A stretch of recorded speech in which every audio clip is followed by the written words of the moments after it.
Hello. आज हम लोग शुरू करने वाले हैं वीबीटी और हाइब्रिडाइजेशन का तीसरा लेक्चर। ठीक है, इससे पहले इसका 2 लेक्चर हो गया और इसका भी 2 लेक्चर हो गया। आप लोग प्लेलिस्ट में जाके देख सकते हैं। ठीक, आगे बढ़ते हैं। Match the following compound, column 1 compound और कॉलम 2 हाइब्रिडाइजेशन। देखो, इससे इससे पहले भी मैंने हाइब्रिडाइजेशन बता दिया, बट एक बार मैं फिर से यहाँ पे बता देता हूँ। देखो, एच वैल्यू, हाइब्रिडाइजेशन और इसके करस्पॉन्डिंग जियोमेट्री, और ज्योमेट्री फिर बॉन्ड एंगल। ये इंपॉर्टेंट है इतना। ठीक है, इसका अगर एच वैल्यू 2 है तो ये एस पी आता है। इसका ज्योमेट्री लीनियर होता है और इसका बॉन्ड एंगल 180। 3 है sp2 trigonal planar, trigonal planar, and इसका बॉन्ड एंगल 120 डिग्री। 4 है, ये sp3 है।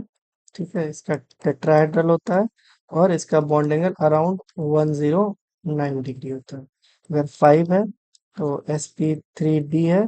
इसका ज्योमेट्री ट्राइगोनल बाइपिरामिडल।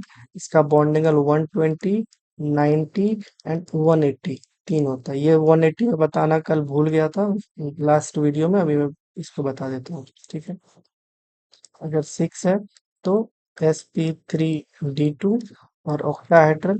इसका बॉन्ड एंगल आप बताना कमेंट में। चलो ठीक है, sp3d का ट्राइगोनल, ये बाइपिरामिडल का मैं बता देता हूँ। ट्राइगोनल पहले बना लो, 3, ये एक ही प्लेन में है।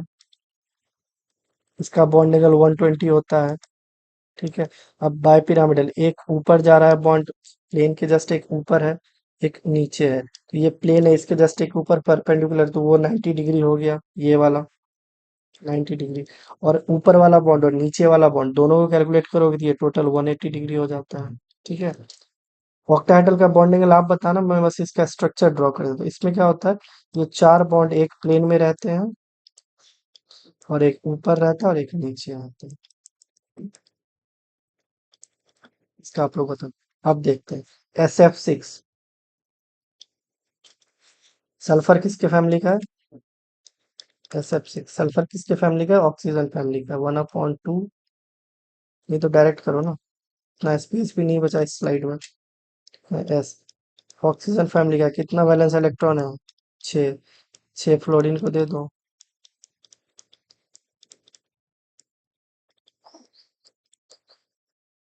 अब लोन पेयर तो बचा नहीं, सिर्फ बॉन्ड पेयर बचा। Bond pair plus lone pair equals to, जो बॉन्ड पेयर कितना, 6, लोन पेयर 0, तो इक्वल्स टू 6। 6 के करस्पॉन्डिंग क्या है?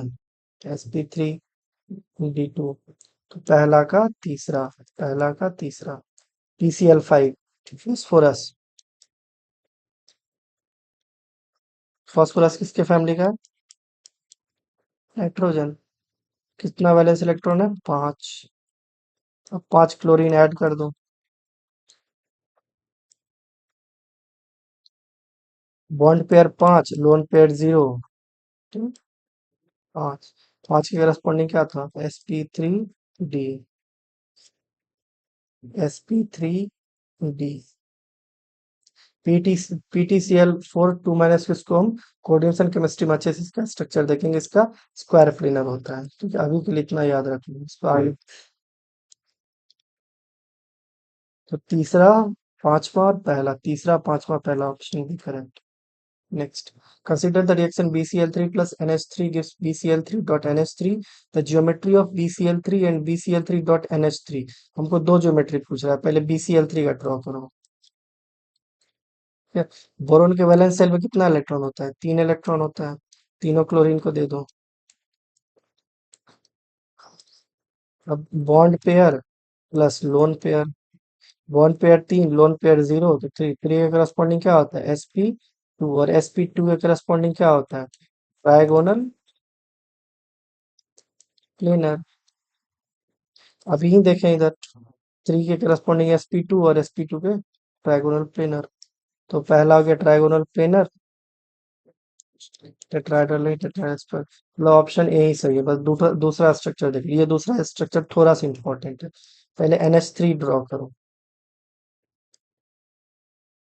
अब यहाँ जो 2 इलेक्ट्रॉन बच गया, ये डोनेट कर देता है BCl3 को। अब BCl3 को कहाँ डोनेट करता है? ये स्ट्रक्चर हो गया टेट्राहेड्रल। BCl3 का जब आप इलेक्ट्रॉनिक कॉन्फ़िगरेशन देखोगे तो उसमें आपको पता चलेगा वैकेंट पी ऑर्बिटल है।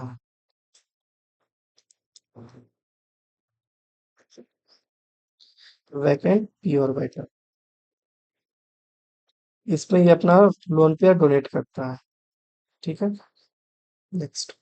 Which of the following molecules ions the central atom is sp2 hybridized? sp2, देखो BCl3 का हमने देखा क्या था, sp2 था, तो BF3 भी sp2 हुआ क्योंकि फ्लोरीन क्लोरीन ब्रोमीन आयोडीन एक ही फैमिली का है, तो BF3 तो हो गया sp2। NO2 माइनस, इसको कैसे देखना, फॉर्मूलाज देखना या स्ट्रक्चर?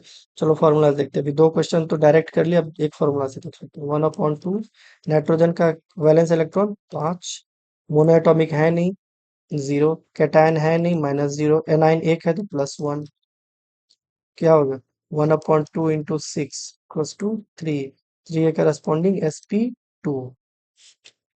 ठीक है, BF3 और NO2 आ गया, NO2 माइनस आ गया sp2, अब NH2 माइनस देख लेते हैं। 1/2, हाइड्रोजन का वैलेंस इलेक्ट्रॉन 5, मोनोएटॉमिक हाइड्रोजन 2 है, +2, एनाइन कैटायन नहीं है, -0, एनाइन एक है, +1, 1/2 इंटू 5 7 1 8, 4, sp3, 4 के करस्पॉन्डिंग sp3 होता है। अब H2O देख लो, 1/2, ऑक्सीजन का valence electron 6 plus 2 monoatomic hydrogen है, -0 +0, 1/2 into 8 equals to 4 equals to sp3। तो ये हो गया sp3, ये हो गया sp3, ये दोनों है sp2 और हमसे पूछा है sp2, तो BF3 और NO2 minus, option C is correct. Next, the hybridization of central atom in the species ICl2 minus, तो ICl2 सॉरी ICl2 प्लस, इसको पहले बार फॉर्मूला से भी देख लेते हैं। 1/2 आयोडीन का valence electron 7 plus 2 monoatomic, 2 cation species plus, sorry cation species में माइनस आता है, -1 और +0, 1/2 इंटू 7 2 9 में से 1 गया 8 तो 4 equals to sp3, option D correct. फिर इसको डायरेक्ट देखना है, आयोडीन का वैलेंस इलेक्ट्रॉन कितना होता है 7, अब एक प्लस चार्ज यानी एक इलेक्ट्रॉन रिमूव हो गया तो अब बच गया 6, 1 2 3 4 5 6, अब 2 क्लोरीन को दे दो, ये बच गया, इसका एक्चुअल स्ट्रक्चर ये हो गया ICl Cl। अब इस पर bond pair plus lone pair करो, बॉन्ड पेयर कितना है 2, लोन पर कितना है 1 और 2, 2 2 4, 4 के करस्पॉन्डिंग क्या आता है sp3। Next, the percentage of s character in hybrid orbital of nitrogen in NO2 plus NO2 minus NH4 plus।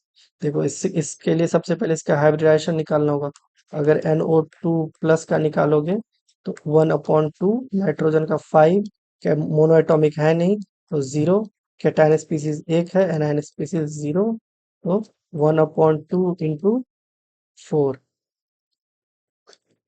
sp, sorry 2 आ गया तो 2 के corresponding sp,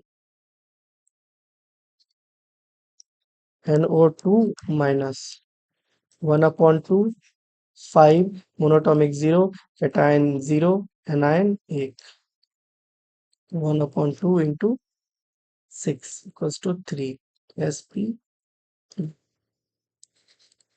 NH4 plus 1/2, 5 valence electron, hydrogen monatomic है 4 है, फिर कैटायन स्पीसीज 1 है और anion species 0, तो 1/2 into 5 4 9 में से गया 8, 4, 4 के करस्पॉन्डिंग sp3।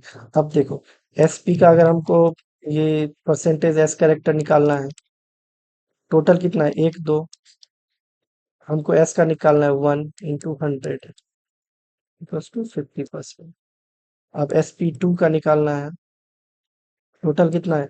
2p है और एक s है, तो टोटल 3 है। s 1 है, 1 × 100 33.3%।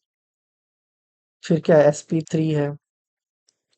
टोटल कितना है? 3s और एक 3p और एक s है, तो 1/4 ऊपर 1 × 100 इक्वल्स टू 25%। देख लो किसमें 33 नहीं, 33 नहीं, 50। हाँ 30, ये ऑप्शन सी करेक्ट है। आप इसमें आपको एक होमवर्क दे रहा हूँ, आप लोग ट्राई करना। परसेंटेज पी कैरेक्टर और PCl5 और SF6 और ICl2+, इस तीनों का भी आपको एस कैरेक्टर, पी कैरेक्टर और डी कैरेक्टर निकालना है। और निकाल के आप लोग कमेंट सेक्शन में रिप्लाई कर देना, देख लेंगे अब किसका सही है और किसका गलत है। अगर गलत होगा किसी का तो फिर से इस पे एक वीडियो बना के किसी वीडियो में ये इन्वॉल्व कर लेंगे। ठीक है। Next, the linear shape of CO2 is due to. देखो CO2 अब ड्यू टू, तीन ऑप्शन है, तीन में हाइब्रिडाइजेशन, तो पहले एक बार हाइब्रिडाइजेशन निकाल के देख लेते हैं। CO2 1/2, कार्बन का कितना होगा? 4, मोनोटॉपिक ऑक्सीजन है नहीं तो 0, कैटायन स्पीसीज नहीं है 0, एनायन स्पीसीज नहीं है 0, तो 1/2 × 4 इक्वल्स टू 2। 2 के करस्पॉन्डिंग होता है sp, तो और sp का लीनियर शेप होता है, हमको पता है लीनियर शेप। तो CO2 का रीजन लीनियर शेप का क्यों? sp हाइब्रिडाइजेशन, तो sp hybridization option B correct. इसका अगर आप स्ट्रक्चर देखोगे तो C double bond O। Next, what is the hybridization of Be in BeF2? देखो बेरिलियम, इसके आउटर मोस्ट शेल में 2 इलेक्ट्रॉन होते हैं, दोनों के साथ फ्लोरीन बॉन्ड बना लिया, तो बॉन्ड पेयर कितना हो गया? तो लोन पेयर तो बचा नहीं, 0, टोटल 2। 2 के करस्पॉन्डिंग क्या होता है? sp, C option correct. The type of hybridization of 5 carbon atoms from left to right in pent 1 in 4 ion। देखो इसके लिए आपको जीओसी का कॉन्सेप्ट थोड़ा सा क्लियर होना चाहिए, वैसे आप शायद 9th 10th में पढ़े ही होंगे। मीथेन में एक कार्बन होता है, इथेन में 2 कार्बन होता है, प्रोपेन में 3 कार्बन होता है, ब्यूटेन में 4 कार्बन होता है, पेंटेन में 5 कार्बन होता है। इसी तरह चलते रहता है, methane, ethane, propane, butane, pentane, hexane, ये सब चलते रहता है। अभी इतना ही हम देखते हैं क्योंकि हमारा क्वेश्चन यहीं तक का है। ठीक है। पेंटेन, अब पहले 5 कार्बन का चेन बना लो, हो गया। अब क्या बोल रहा है? पेंट 1 इन, यानी फर्स्ट पोजीशन पे डबल बॉन्ड, इन, इन मतलब डबल बॉन्ड और आइन मतलब फोर, ट्रिपल बॉन्ड। अब फोर्थ पोजीशन पे आइन है, देखो 1 2 3 4, यहाँ पे अब 3 बॉन्ड हो गया। अब वैलेंसी कंप्लीट कर दो। सी, 2 बॉन्ड इधर बना लिया तो एच इधर होगा, एच इधर होगा, CH। अब यहाँ पे दो, एक 3 बॉन्ड बन गया तो एक हाइड्रोजन होगा। अब यहाँ पे 1 2 बॉन्ड बन गया तो 2 हाइड्रोजन होगा। यहाँ पे सी, 1 2 3 4 बॉन्ड बना ले तो यहाँ कुछ नहीं होगा, यहाँ पे 3 बॉन्ड बना लिया तो एक हाइड्रोजन होगा। तो कार्बन मैक्सिमम 4 बॉन्ड बना सकता है, तो जहां जहां यहाँ 3 बॉन्ड है, ये कार्बन 3 बॉन्ड बनाया तो एक हाइड्रोजन दे दो, ये कार्बन 3 बॉन्ड इधर, एक बॉन्ड इधर बना लिया तो हो गया। ये कार्बन 2 बॉन्ड बनाया था ऑलरेडी, तो 2 हाइड्रोजन दे दो, ऐसे करके। ठीक है। अब हम लोग देख लेते हैं इसका हाइब्रिडाइजेशन। इसका अगर बॉन्ड पेयर की बात करोगे तो 1 2 3 4, लोन पेयर है नहीं, 4, 4 के करस्पॉन्डिंग क्या, सॉरी, बॉन्ड पेयर, ये डबल बॉन्ड, और हम लोग को सिर्फ सिग्मा बॉन्ड काउंट काउंट करने होते हैं, डबल बॉन्ड नहीं काउंट करते हम लोग। ठीक है, तो 1 2 3, 3 के करस्पॉन्डिंग sp2। अब इस पे देखो सिग्मा बॉन्ड 1 2 3, ठीक है, 3 के करस्पॉन्डिंग इसमें भी हो गया sp2। अब इसमें देखो 1 2 3 4, 4 सिग्मा बॉन्ड है, 4 के करस्पॉन्डिंग sp3। अब इस पे देखो सिग्मा बॉन्ड कितना है? 1 2, तो sp। अब इसमें सिग्मा बॉन्ड कितना है? 1 2, तो sp। ठीक है। तो क्या क्या क्या क्या है? sp2, sp2, sp3 और sp और sp। तो पहले sp2 किस में है, इसमें है, इसमें नहीं है, इसमें भी है। नेक्स्ट देखते हैं sp2, इसमें sp2 है, इसमें नहीं है, इसमें नहीं है, इसमें भी नहीं है। फिर तीसरा चेक कर लो sp3, हाँ। चौथा चेक कर लो sp, हाँ। पांचवा चेक कर लो sp। तो ऑप्शन ए करेक्ट। ठीक है। देखो, bond pair plus lone pair equals to, अब बॉन्ड पेयर में हम लोग सिर्फ सिग्मा बॉन्ड को काउंट करते हैं, ये हमेशा याद रखना। ठीक है। मिलते हैं नेक्स्ट लेक्चर में। Thank you.